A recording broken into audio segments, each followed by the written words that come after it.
Assalamualaikum warahmatullahi wabarakatuh. Halo semuanya, selamat bergabung kembali di podcast STI Surakarta bersama saya Korifa Arum di mata kuliah Komunikasi Bisnis.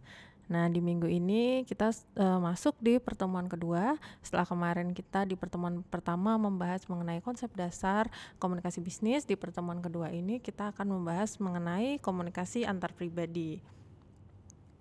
Jadi capaian pembelajaran yang ingin dicapai di pertemuan yang kedua ini, yang pertama yaitu mahasiswa diharapkan agar mampu untuk memahami mengenai pengertian komunikasi antar pribadi, memahami mengenai tujuan komunikasi antar pribadi, mampu memahami mengenai gaya kepemimpinan, mengenai kebutuhan manusia, dan mengenai mendengarkan sebagai keahlian antar pribadi.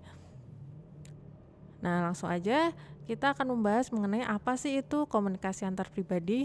Jadi, komunikasi antar pribadi adalah komunikasi yang dilakukan antara seseorang dengan orang lain dalam suatu masyarakat maupun organisasi dengan menggunakan media komunikasi tertentu dan bahasa yang mudah dipahami atau bahasa informal untuk tujuan tertentu. Nah, dari pengertian tersebut, ini ada 4 hal penting yang perlu diperhatikan. Yang pertama, komunikasi itu dilakukan oleh 2 orang atau lebih. Kemudian menggunakan media tertentu seperti telepon ataupun bertatap muka langsung. Kemudian bahasa yang digunakan itu bersifat informal atau tidak baku. Kemudian tujuan yang ingin dicapai itu bersifat personal bila komunikasi dilakukan di masyarakat, dan untuk pelaksanaan tugas bila komunikasi terjadi dalam suatu organisasi. Nah, kemudian tujuan komunikasi antar pribadi itu ada apa aja sih? Yang pertama itu untuk menyampaikan informasi kepada orang lain agar orang lain mengetahui sesuatu. Kemudian untuk berbagi pengalaman, baik itu pengalaman menyenangkan maupun juga pengalaman yang menyedihkan. Kemudian untuk menumbuhkan simpati, untuk menumbuhkan rasa simpati kepada orang lain.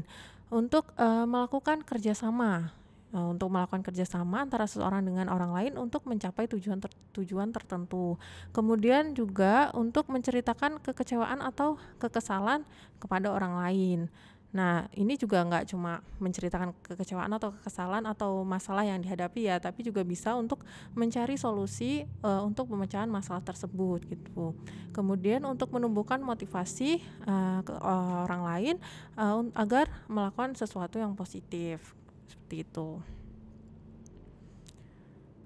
Nah, kemudian ini kita juga akan membahas mengenai gaya kepemimpinan. Jadi gaya kepemimpinan itu apa sih? Gaya kepemimpinan merupakan suatu cara seorang pemimpin dalam mempengaruhi, mengarahkan, memotivasi, dan mengendalikan karyawannya atau bawahannya dengan cara-cara tertentu. Nah, dalam dunia bisnis, penerapan gaya kepemimpinan ini akan mempengaruhi sikap dan perilaku bawahannya, baik itu karyawan atau pegawai dalam melakukan pekerjaan mereka. Nah, di dalam gaya ini ada salah satu teori yang menggambarkan mengenai gaya kepemimpinan. Jadi ada teori X dan Y. Jadi teori X dan Y ini dikemukakan oleh Douglas McGregor. Nah, asumsi yang dikembangkan dalam teori X itu cenderung negatif. Cenderung negatif itu maksudnya apa sih? Nah, contohnya kayak karyawan itu cenderung tidak suka bekerja atau malas. Kemudian karyawan itu selalu ingin diarahkan. Nah, manajer atau pemimpin itu harus selalu mengawasi kinerja karyawan atau kerja karyawan.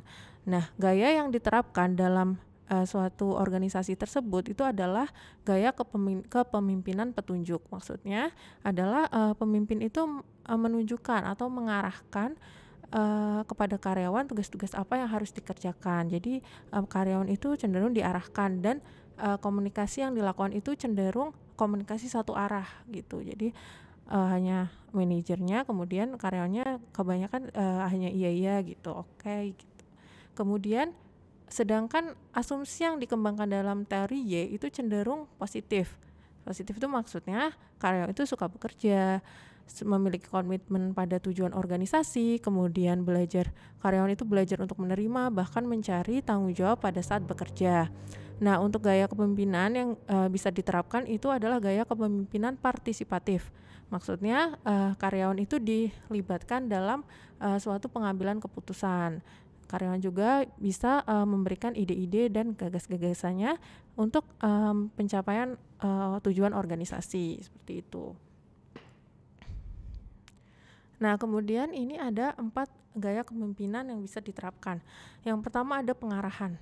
Gaya kepemimpinan pengarahan itu bisa diterapkan ketika karyawan itu belum memiliki pengalaman yang cukup dalam menjalankan tugas-tugasnya. Kemudian ada pembekalan. Jadi karyawan itu telah memiliki pengalaman yang cukup dalam menjalankan tugas-tugas tertentu. Kemudian gaya kepemimpinan dukungan itu bisa diterapkan ketika karyawan telah mengenal teknik-teknik yang dituntut dan telah mengembangkan hubungan yang baik dengan manajer. Kemudian ada gaya kepemimpinan pendelegasian, ini dilakukan ketika karyawan itu telah memahami dengan baik tugas-tugas yang harus diselesaikan. Seperti itu. Nah, kemudian ada gaya kepemimpinan situasional. Jadi gaya kepemimpinan seorang manajer itu bisa berubah sesuai dengan kondisi atau perkembangan dari perilaku karyawannya gitu. Nah, ada 3 kemampuan atau keterampilan penting dalam kepemimpinan situasional. Yang pertama itu ada kepemimpinan analitis, merupakan keterampilan yang harus dimiliki oleh seorang manajer dalam melakukan evaluasi atau penilaian kinerja karyawan dalam melaksanakan pekerjaan mereka. Itu jadi seorang manajer itu harus bisa melakukan analisis terhadap kinerja karyawannya. Kemudian keterampilan fleksibilitas. Jadi penerapan gaya kepemimpinan dapat diterapkan secara kaku, tetapi juga dapat diterapkan secara luas tergantung pada situasi dan kondisi yang ada. Seperti itu. Kemudian keterampilan komunikasi itu keterampilan yang harus dimiliki oleh seorang manajer untuk menyampaikan ide atau gagasannya kepada karyawan sehingga dapat diterima dengan baik oleh karyawan. Nah, ini menurut Hellriegel dan Skolum ini ada keahlian kepemimpinan inti yang harus dimiliki oleh seorang manajer. Yang pertama ada pemberdayaan. Jadi seorang manajer itu harus bisa memberdayakan karyawannya dalam pengambilan keputusan misalnya.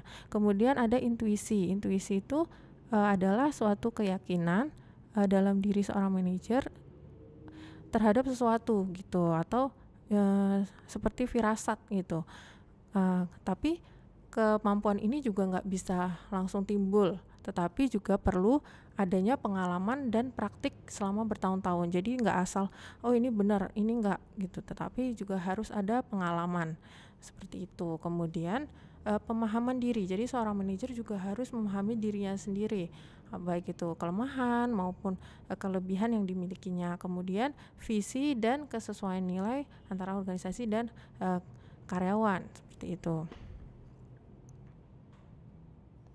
Nah, ketika kita membahas mengenai komunikasi antar pribadi, kita juga perlu membahas mengenai kebutuhan manusia melakukan interaksi. Ini menurut terdapat salah satu teori dari Maslow, yaitu teori hierarki kebutuhan. Itu kebutuhan manusia dibagi menjadi beberapa macam. Yang pertama ada kebutuhan fisiologis, keamanan, kebutuhan sosial, kebutuhan status, dan kebutuhan aktualisasi diri. Nah, kita bahas satu-satu ya. Jadi kita bahas satu-satu dari yang paling bawah, itu kebutuhan fisiologis.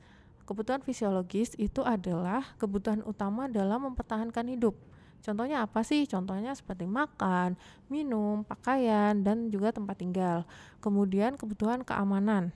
Itu contohnya seperti rasa aman dari berbagai gangguan yang ada, seperti pertikaian, kerusuhan, dan lain-lain. Kemudian kebutuhan sosial. Kebutuhan sosial ini berkaitan dengan kegiatan kemasyarakatan, di bagaimana seseorang itu berinteraksi dengan orang lain dalam lingkungan masyarakat. Kemudian kebutuhan status. Kebutuhan manusia akan status berkaitan dengan pengakuan, penghargaan, kedudukan sosial, dan tingkatan sosial di masyarakat. Kemudian ada kebutuhan aktualisasi diri.